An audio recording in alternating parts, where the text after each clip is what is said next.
Արհեստական բանականությամբ ձայնագրություն ստեղծելու ու տարածելու համար քննչական կոմիտեն առաջին անգամ քրեական գործ է հարուցել մի խումբ անձանց կողմից նախնական համաձայնությամբ համակարգչային կեղծիք կատարելու հոդվածով։ Խոսքը հունիսի 25-ին Թելեգրամյան պարալել ալիքով, այնուհետև 4-րդ իշխանություն լրատվականի կողմից տարածված ձայնագրության մասին է, որտեղ Փաշինյանը իբր հանձնարարականներ է տալիս ուժային կառույցներին կապված կոնկրետ քրեական գործի հետ։ Ինչքան հնարավոր է շուտ բռնում եք այդ Բագրատ սրբազանը ինչա դրան ու դրա մի քանի կողմնակիցների մի երկու աչքի ընկնող դաշնակների, օրինակ այն Արթուր Սարգսյանին կամ էլ Բեղլուին ու սաղին փակում եք սահմանադրական կարգի տապալման ու բռնի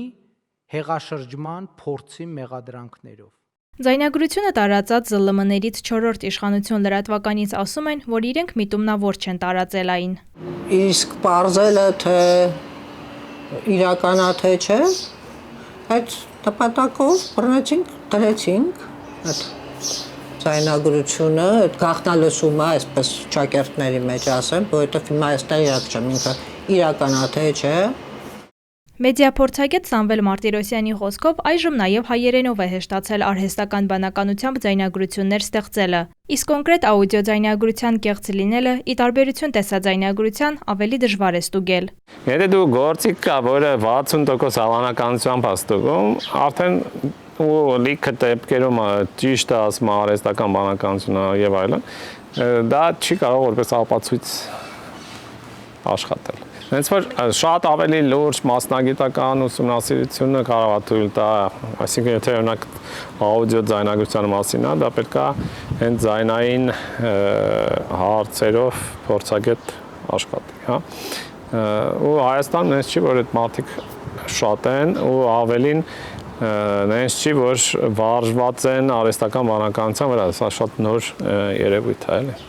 Ինֆորմացիայի ազատության կենտրոնի նախագահ Շուշան Դոյդոյանի խոսքով լրատվամիջոցները տարածելով կեղծ ձայնագրությունը գործում են անբարեխիղճ, բայց քրեական պատասխանատվության պետք է ենթարկվեն ձայնագրություն ստեղծողները։ Սա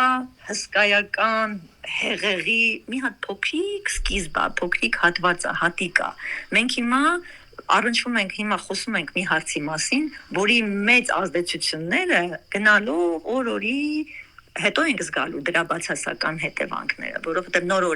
օր-օրի նոր գործիքներ են, նոր բացասական կիրառման նախադեպեր են ի հայտ գալիս ու եւ լրագրողական դաշտը եւ իրավապահ համակարգը նոր են առնչվում սրա բացասական հետևանքների հետ։ 2023-ի հոկտեմբերին հարուցվել էր մեկ այլ քրեական գործ արհեստական բանականությամբ Փաշինյանի պատկերը եւ ձայնը օգտագործած տեսանյութի տարածման առթիվ։ Սակայն այն հարուցվել էր խարդախության հոդվածով, իսկ սա առաջին դեպքն է, երբ քրեական գործ է հարուցվել համակարգչային կեղծիք կատարելու հոդվածով։